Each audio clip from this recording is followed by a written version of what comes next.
जमींदार साहब आज अपनी गलती पर खुद ही शर्मिंदा थे। आज उनके घर की इज्जत पर दाग लगते लगते बच गया। चौधरी साहब, हमने ब्लैकमेल करने वाले दोनों गुंडों को पकड़ लिया है। वो गुंडे वीरपुर गांव पर बहुत समय से नजर रखे हुए थे और वो ये भी जानते थे कि वीरपुर गांव की औरतें खुले में नहाती हैं। पर हमें खुशी है कि आपकी छोटी बहू सुधा ने जो हिम्मत दिखाई और उन बदमाशों के खिलाफ हमारी पुलिस थाने में रिपोर्ट लिखवाई, उसकी हमें दाद देनी होगी। अच्छा चौधरी साहब, मैं चलती हूँ, नमस्ते। मैंने आपको कितनी बार समझाया था, घर की बहुओं का खुले में नहाना ठीक नहीं, पर आप नहीं माने। अब कुछ भी हो जाए, मैं अपनी बहुओं के लिए घर में गुसल खाने की व्यवस्था जरूर करूंगी। वीरपुर गांव जहां घरों में गुसल खाने की व्यवस्था नहीं थी, इसलिए गांव की औरतें खुले में नहाने को मजबूर थी। अरे नई बहू, सोकर उठी नहीं क्या? स्नान के लिए नदी पर जाना है। बड़ी भाभी, नहाने के लिए नदी पर? लेकिन यूं खुले में नहाते हुए कोई देख लेगा तो? हाँ सुधा, इस गांव में औरतें खुले में ही नहाती हैं और वैसे भी गांव के लोगों को पता है कि जिस समय गांव की औरतें नदी पर नहाने जाती हैं, उस समय गांव के मर्द नदी के आसपास भी नहीं फटकते। अच्छा अब देर मत करो, वैसे भी नदी किनारे इस समय सुनसान होता है, हम जल्दी से नहाकर आ जाएंगे। मालिनी और सुधा नदी पर नहाने के लिए जाती हैं। गांव की बहुत सी औरतें पहले ही नदी पर नहा रही थी। सुधा को बहुत शर्म आ रही थी। मालिनी भाभी, ये तो बहुत अजीब लग रहा है। अगर किसी ने हमें देख लिया तो हमारी इज्जत तो मिट्टी में मिल जाएगी। अरे काहे का शर्मा रही हो बहू रानी? हमें इतने साल हो गए, आज तक तो हमें किसी ने देखा नहीं, तो अब कौन देखेगा? चौधरी साहब से सब डरते हैं, इसलिए नदी किनारे कोई मर्द नहीं आता, सिर्फ औरतें ही नहाती हैं। सुधा को बहुत अजीब महसूस हो रहा था, पर वो करती क्या? मजबूरी में उसे मालिनी और बाकी की गांव की औरतों के साथ नदी में उतरना ही पड़ता है। मुश्किल से सुधा नदी में नहाकर घर आती है। अब तो रोजाना ही वो मालिनी और बाकी की गांव की औरतों के साथ नदी पर नहाने लगी। धीरे धीरे जब सुधा को लगा कि सचमुच नदी के आसपास सिर्फ औरतें ही आती हैं, तो वो थोड़ी बेफिक्र हो गई। पर एक दिन जब सब बहुएं नदी पर नहा रही थी, मालिनी भाभी, लग रहा है कोई हमें देख रहा है। नहीं तो तुम्हारे मन का वहम है, लगता है तुम्हारा डर अभी तक नहीं गया है। चलो जल्दी से नहा लो, फिर घर चलते हैं। अगले दिन भी सुधा को ऐसा ही महसूस हुआ। मालिनी भाभी, मैं कह रही हूँ ना कि कोई है जो हमें देखता है, मुझे बार बार गलत महसूस नहीं हो सकता। अरे बहू रानी, तुम बेकार में ही डर रही हो, किसी की इतनी मजाल नहीं जो हमें नहाते हुए देख ले। और ये सच था, गांव वालों की इतनी हिम्मत नहीं थी कि वो गांव की बहुओं को खुले में नहाते हुए देख ले। तो आखिर कौन था जो उन सबको खुले में नहाते हुए देख रहा था? अरे यार मगन, ये गांव तो बहुत बढ़िया है यार, तूने बिल्कुल सही जगह का पता लगाया बे। खुले में नहाती इन गांव वालों की बहुओं के हमने बहुत ही बढ़िया फोटो अपने फोन में निकाल ली है बे। वही तो, मैंने बिल्कुल सही गांव का पता लगाया ना। अब इन फोटोओं का इस्तेमाल करने का सही समय आ गया बे। गांव के चौधरी की दोनों बहुएं भी उन औरतों के साथ ही नहाने आती हैं। चौधरी की बहुओं को ब्लैकमेल करके अच्छे खासे सोने के जेवर और रुपए ऐंठ लेंगे। और तू तो जानता ही है, ये गांव की भोली भाली बहुएं शर्म से किसी को कुछ नहीं बताएंगी। तो ठीक है, किसी दिन रास्ता रोककर ये फोटोएं उन्हें दिखा देते हैं। तो देर किस बात की है? कल दिन में जब वे दोनों नहा कर जा रही होंगी, तभी रास्ते में उन्हें पकड़ लेंगे। अगले दिन मालिनी और सुधा नदी पर नहाकर जब हवेली की तरफ जा रही थी, तो नदी से थोड़ी दूरी पर जगन और मगन नाम के उन बदमाशों ने उनका रास्ता रोक लिया और उन दोनों को फोटो दिखाने लगे। दोनों बहुएं डर गई। अब अगर तुम दोनों नहीं चाहते कि ये फोटो गांव में हर कोई देखे या गांव से बाहर और भी जगह ये फोटो पहुंचे, तो जैसा हम कहते हैं वैसा तुम दोनों करोगी। नहीं नहीं, हमारी ये फोटो किसी को मत दिखाना। तुम्हें क्या चाहिए हमें सीधी तरह बता दो। अगर तुम चाहती हो कि हम ये फोटो किसी को ना दिखाएं और अपने फोन से हटा लें, तो कल दोपहर तक 2 लाख रुपए नकद और सोने के जेवर एक बैग में भरकर तुम दोनों हमें ला कर दोगी। उसके बाद हम यहाँ से चले जाएंगे। ठीक है, तुम चिंता मत करो, हम कल दोपहर तक तुम्हारी ये मांग पूरी कर देंगे। पर तुम तब तक ये फोटो किसी को नहीं दिखाओगे। मालिनी पूरी तरह घबरा चुकी थी।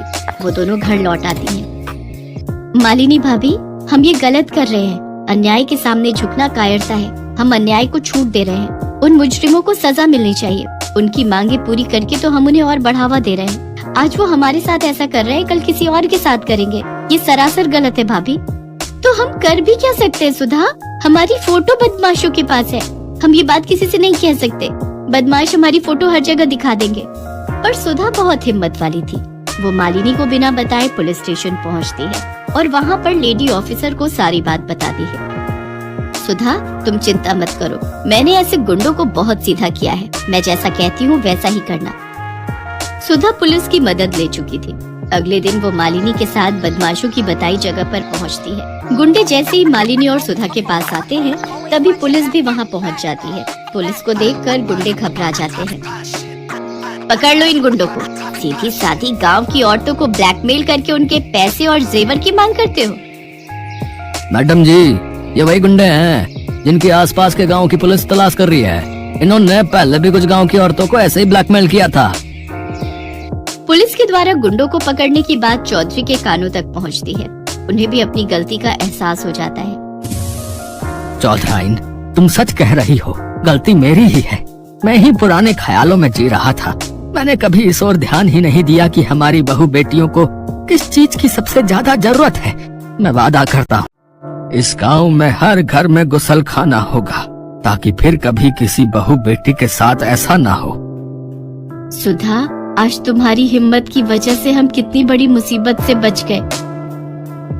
भाभी, ये तो मेरा फर्ज था। मुझे खुशी है कि आज मैंने जो हिम्मत की, उस कारण इस गांव की बहुओं को अब खुले में नहीं नहाना पड़ेगा। गांव की इज्जत अब सुरक्षित रहेगी। वीरपुर गांव की औरतें सुधा की बहुत तारीफ करती हैं। आज हर घर में गुसल खाना था और गांव की औरतों ने भी अब खुले में नहाना बंद कर दिया था।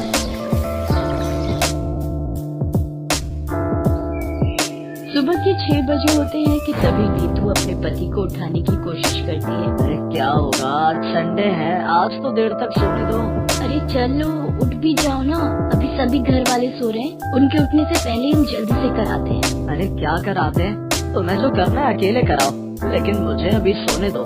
क्यों टाइम वेस्ट कर रहे हो? जल्दी से चलो, नहीं तो सारा दिन लाइन में ही खड़े रह जाओगे। अरे जबरदस्ती है क्या? जब आ ही नहीं रही तो जाकर करूँगा क्या?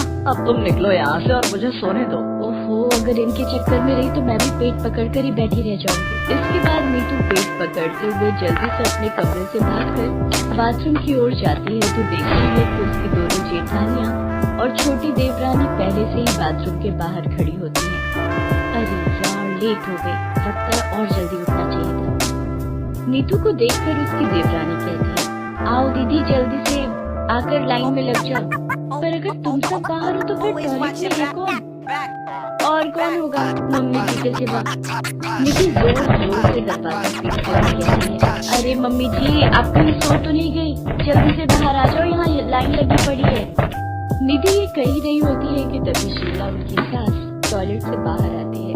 उसके बाहर आते ही मंजली बहू नीतू पेट पकड़कर पीछे से भागते हुए आती है और लाइन तोड़कर टॉयलेट में घुस जाती है और झट से दरवाजा बंद कर देती है।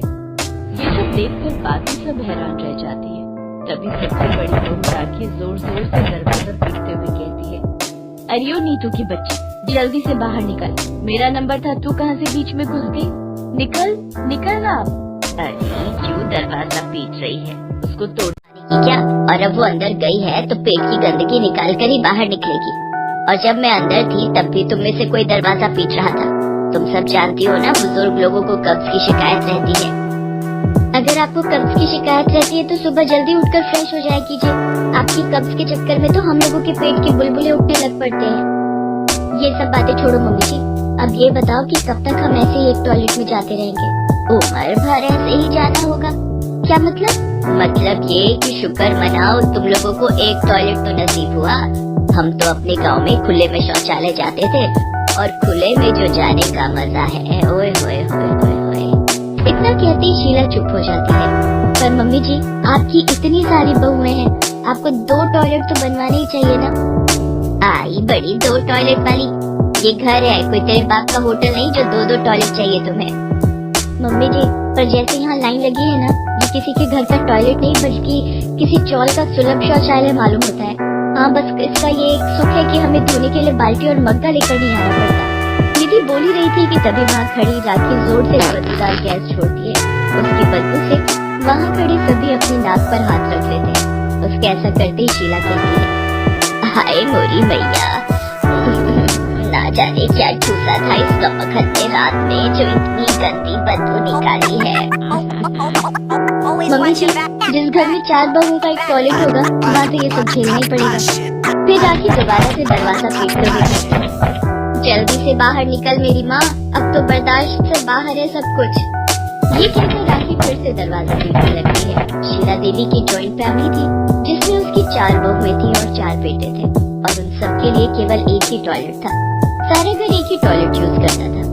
वैसे कहने को तो उस घर में 2 टॉयलेट थे, लेकिन दूसरे टॉयलेट की सीट टूट रखी थी और फ्लश पूरी तरह खराब था, जिस वजह से कोई उसे यूज नहीं करता था।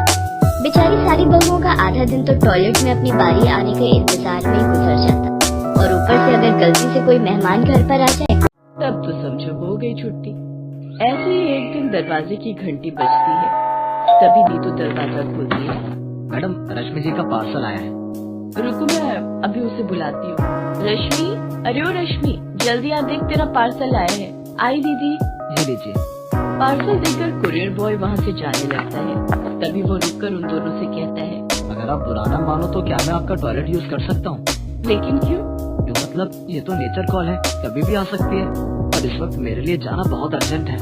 दीदी, अभी कोई होगा तो नहीं ना टॉयलेट में? मैं क्या जानू रश्मि, लेकिन अब अगर इसे जोर की लगी है तो कर भी क्या सकते हैं। ले जाओ इसे। रश्मि इसको टॉयलेट की तरफ लेकर जाती है, लेकिन जैसे ही कुरियर बॉय दरवाजा खोलने की कोशिश करता है तो वो अंदर से बंद होता है। इतने में अंदर से आवाज आती है, अब कौन है बे, कम से कम यहाँ तो चैन से बैठने दो, सुबह जाने नहीं देते, दिन में भी परेशान करके रखा है। अब तो जब तक कार्यक्रम पूरा नहीं होता मैं बाहर नहीं आऊंगी। अरे दीदी धीरे बोलो, अगर गलती से किसी ने सुन लिया तो क्या सोचेगा? सुनने दो, अगर कोई सुनता है तो कम से कम औरों को भी तो पता चले कि कैसी जालिम सास है हमारी, जो 4 बहुओं के लिए सिर्फ एक ही टॉयलेट रखा हुआ है। इसके बाद रश्मि उस आदमी से कहती है, जी माफ कीजिएगा, लेकिन आपको थोड़ा वेट करना होगा। कोई बात नहीं जी, मुझे इनके जितनी इमरजेंसी भी नहीं है। ये कहकर वो आदमी क्रॉस लेग करके खड़ा हो जाता है, लेकिन काफी देर इंतजार करने के बाद भी जब लेडी बाहर नहीं आती तो वो आदमी जल्दी में वहाँ से निकलने लगता है कि तभी रश्मि पीछे से आवाज देते हुए कहती है, अरे रुकिए तो, कहाँ जा रहे हैं आप? आपको काम पूरा करके ही जाइए। नहीं करना मुझे कोई टॉयलेट, अगर मैं ऐसे ही वेट करता रहा तो मेरी पैंट यहीं गीली हो जाएगी। इससे तो अच्छा होगा मैं बस स्टैंड पर बने सुलभ शौचालय में चला जाऊँ। ये कहकर वो आदमी वहाँ से भागता हुआ चला जाता है। रश्मि अपना सर पकड़कर बैठ जाती है। कुछ महीने ऐसे ही बीतते चले गए, लेकिन टॉयलेट की समस्या ज्यों की त्यों बनी रहती है। एक शाम जब शीला घूमने गई होती है, तभी चारों बहुएं बैठकर रोज की इस परेशानी का हल ढूंढने के विषय में चर्चा करती हैं। हे भगवान, अब क्या दिन आ गए, हमारी जो सास की चुगलियां छोड़कर टॉयलेट के ऊपर चर्चा करने बैठे हैं। सब हमारी सासू माँ का किया धरा है।